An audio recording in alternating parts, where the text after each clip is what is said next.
Hey everyone, and welcome to This Explainer. Today we're building the ultimate digital creators toolkit from the absolute ground up.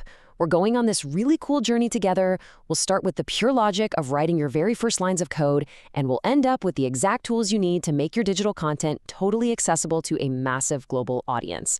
Because whether you're building an app or producing media, it really all comes down to one core thing, right?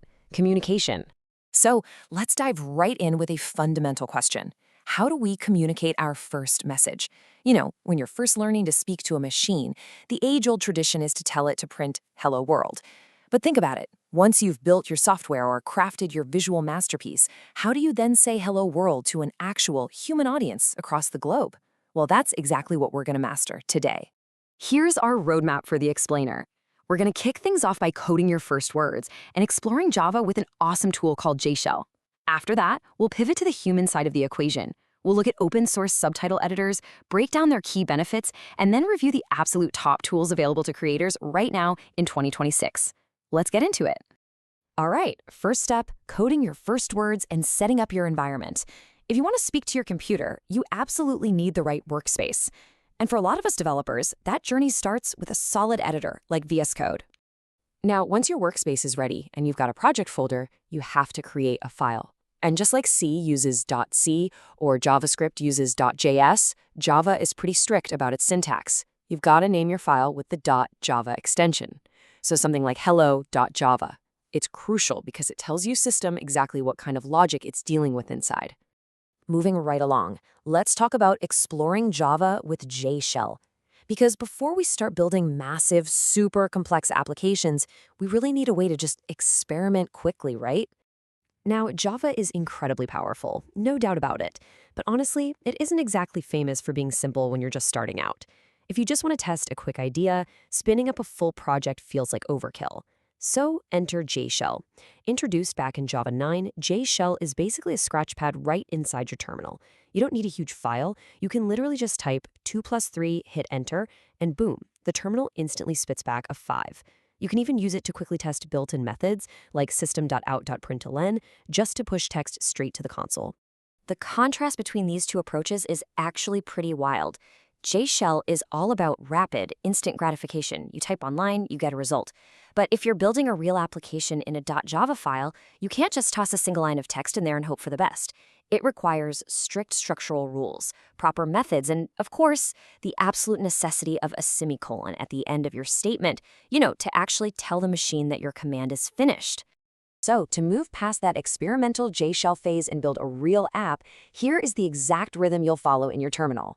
First, write out your structured code in your .java file. Second, you run the command javuk, which is just short for Java compiler, to compile that code. And hey, if you skip this step or if you make a tiny typo, that compiler will throw an error and stop you dead in your tracks.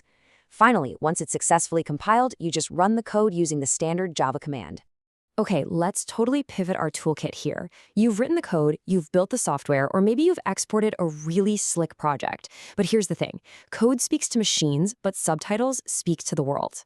How do you take this amazing digital creation and actually communicate it to a global human audience? That brings us to open source subtitle editors and the whole concept of making your content accessible. Whether you're translating dialogue, fixing up a few typos, or trying to perfectly sync your text to the audio, these tools are basically non-negotiable. And just like code relies on different file extensions, subtitles use different formats depending on how complex you need to get.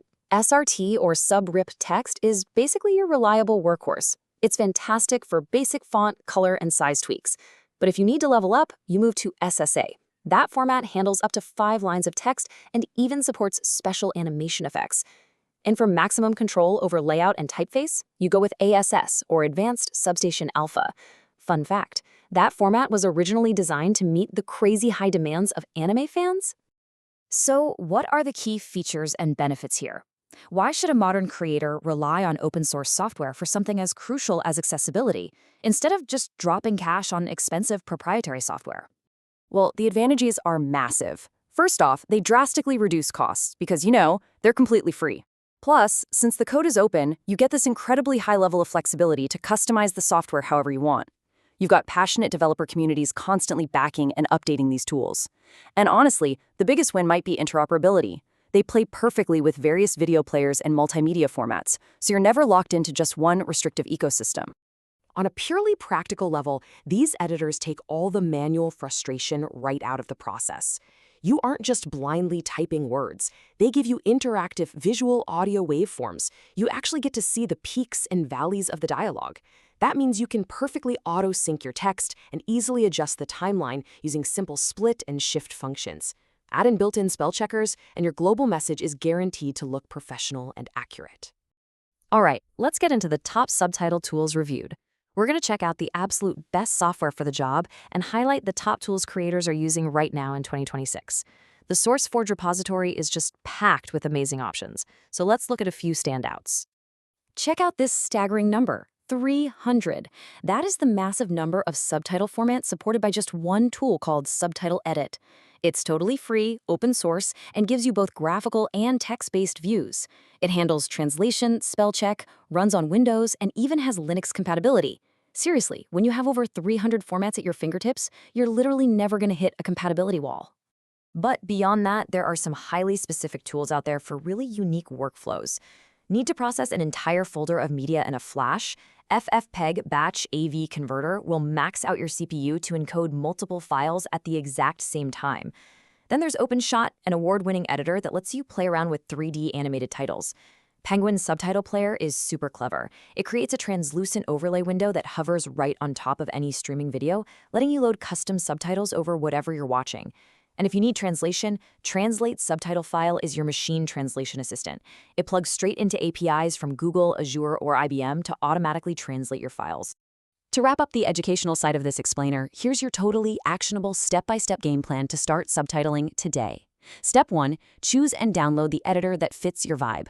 Step 2, create your project file. Step 3, import your media, video or audio so you can see those beautiful waveforms. Step 4, edit and perfectly sync your text right to the audio peaks. And finally, Step 5, export your finished subtitles as an SRT or XML file. Now you're ready to upload it to YouTube, send it to a film festival, or drop it right into your app.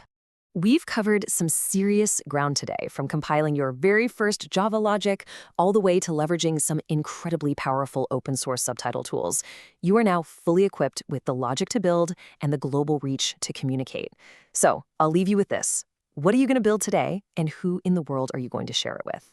Thanks so much for hanging out with me for this explainer, and I seriously can't wait to see what you create.